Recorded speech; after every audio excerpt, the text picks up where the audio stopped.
This afternoon, the Secretary General and Klaus Schwab, the founder of the World Economic Forum, will witness the signing of a memorandum of understanding on a strategic partnership between the UN and the World Economic Forum, which outlines areas of cooperation to deepen engagement between the two institutions and to jointly accelerate the implementation of the 2030 Agenda. Welcome to the Crypto Teacher.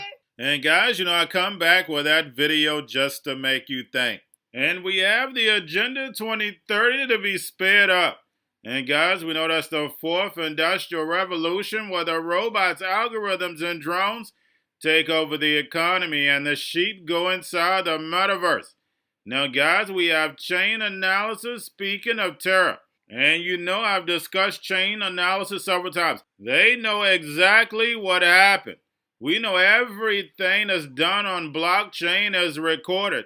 They know it was an inside job. That's the reason why he's smiling. And I put a clip of Brian Brooks on the Kudlow show yesterday. Kudlow is so old. We know he's just like Biden, but he's a trusted face for the masses. But we hear Kudlow say the truth, that crypto is not going anywhere. He knows it's here to stay. But we know the NWO has to destroy this legacy market, has to bring America to Babylon to his knees so China the dragon can rise. I'm going to do a video tomorrow on my Patreon going over this. They are setting this up perfectly. We know that we're going to have global regulation by end of year. We know the Shemitah year is all about building. But we know there has to be a great event in order to put the motions in place for China to take over. And remember, the Crypto Teacher told you, and he wrote about it a long time ago because he knows when it comes to the New World Order, it's all planned out. You have a wonderful day. One of the things that's important to mention here is that there's two kinds of stable coins. One of them are algorithmic, and another one is backed by actual dollars. And one is backed by actual dollars, like USDC or USDT. They're backed by physical dollars somewhere, probably in treasuries or held on a bank account. They are stable for that reason, and that's a very strong, I would say, currency to use online. If you look at algorithmic stable coins, they are different in many ways, and the difference there is that they're basically backed by a structure where you offer an interest rate, and that encourages people to put money into it, and that can maintain a price. At some point, if there's a run against an algorithmic stablecoin, there will be a point where it runs out of funds. They need to mimic that with other currencies. We saw that experiment play out last week.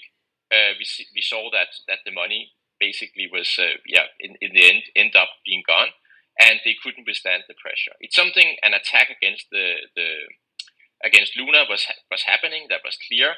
Someone probably planned it out and did this on purpose, also for the benefit of that. And it's something that we are of course looking into and trying to figure out what actually went on here.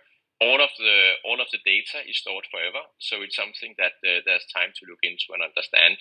Who was behind? Was there anything illegal going on? Maybe not. And is it something that we want to protect against?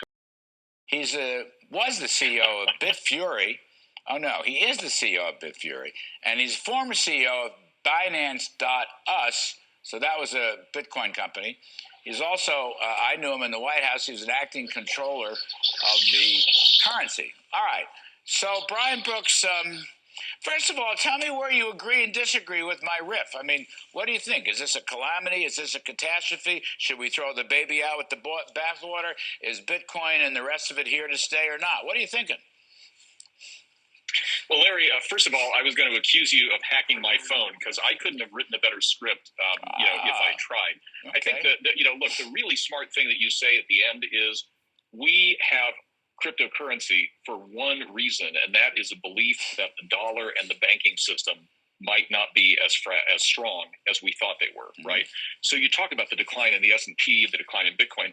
The dollar's down 8.5% this year if you think that inflation is a measure of its purchasing power, right?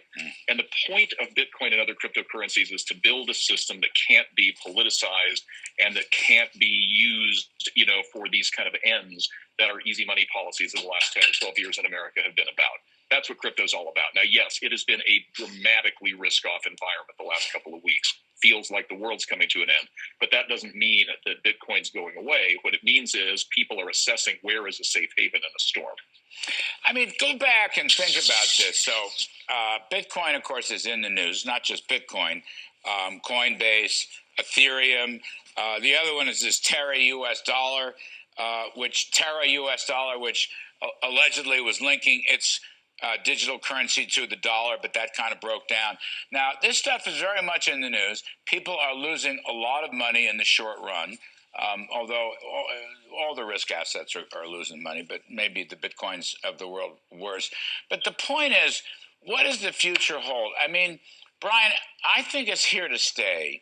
I think people have to go in with their eyes open, and I think these same people know they can make a lot of money. Many of them probably have made a lot of money if they bought, cheaper. And then sometimes you lose money. That's the way our great free market system works. I mean, you don't want to throw the baby out with the bathwater, do you? Well, you definitely don't, Larry. And look, on the day that I became controller of the currency in May of 2020, the price of Bitcoin was around $4,000. It's now $30,000, and we consider that to be a crash. So if you just think about it, we're up about 1,000% in the space of 2.5 years. Yes, it's well done off its high, and that's because of a whole set of disastrous policies going on among the developed countries, but it's still up faster than anything else. And the reason you ask what the future's about, Larry, the reason is because the future belongs to networks, and cryptocurrencies are network-based dollars. They're not dollars created by politicians who have political ends like climate change or job growth or whatever. These are things where people are investing in the growth of a network, and the network produces its own token that has value. That is the whole point of all cryptocurrencies. Brian, when you were running the controller, we're going to a different economy, and we're going to be learning more about that as we go. But clearly, we're learning that things can be done from remote locations. We're learning that technology can replace people even more than we thought. We're not going back to the same economy. We're recovering, but to a different economy, and it'll be one that is more leveraged to technology. And I worry that that is going to make it even more difficult than it was for many workers. In Silicon Valley, and my friends who work in technology know that what we did to the manufacturing workers, we are now going to do to the retail workers, the call center workers, the fast food workers, the truck drivers, and then even bookkeepers, accountants, insurance agents, lawyers, and on through the economy. So what happened to the manufacturing workers is a very clear sign. This effort. And China has big plans for this. They intend to seed their digital yuan into the global environment by giving it away to visitors at next winter's Olympics. When they arrive at the airport, they're going to get yuan digital wallets. They're going to receive digital yuan. They're going to use it throughout their visits to Beijing, and then they're going to take it back to their home countries.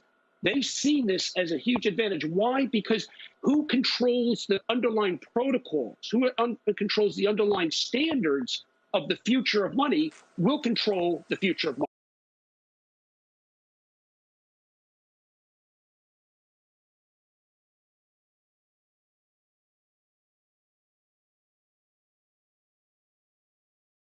Most powerful person in the world is the storyteller. The storyteller sets the vision, values, and agenda of an entire generation to come. Steve Jobs. And guys, I truly believe in this. When you look at the New World Order, they're the storytellers. And that's the reason why I wrote my New World Order book. But guys, now it's time to change the current generation. And I wrote 3 kids' books. I love the Trinity because I understand the power that's in it. So I have 3 books. We have an opportunity to change the generation, to educate, not just me, but I want to show you that I take action on a daily basis. And I want you to take action on a daily basis. Whether it's your job, whether it's in your community, we have an opportunity right now to educate the masses. I posted this on my Twitter account. Please share, but this is a short clip of the 3 books. There's going to be a clothing line and action figures. Please get these books for your kids, nephews, cousins, friends. So therefore, we can start the re-education now. Because as we see, The fourth industrial revolution foundation is definitely here. Robots, algorithms, drones, taking humanity out the picture. We have to re-educate. But let's get into the video. Part 1. King Joshua and Grandma Tam save the village. Part 2. King Joshua and Grandma Tam save New York from COVID Stories 3. Part 3. King Joshua and Grandma Tam goes to China. It's mandatory to get part 1, part 2, and part 3 of this series. It's time to re-educate Generation Z.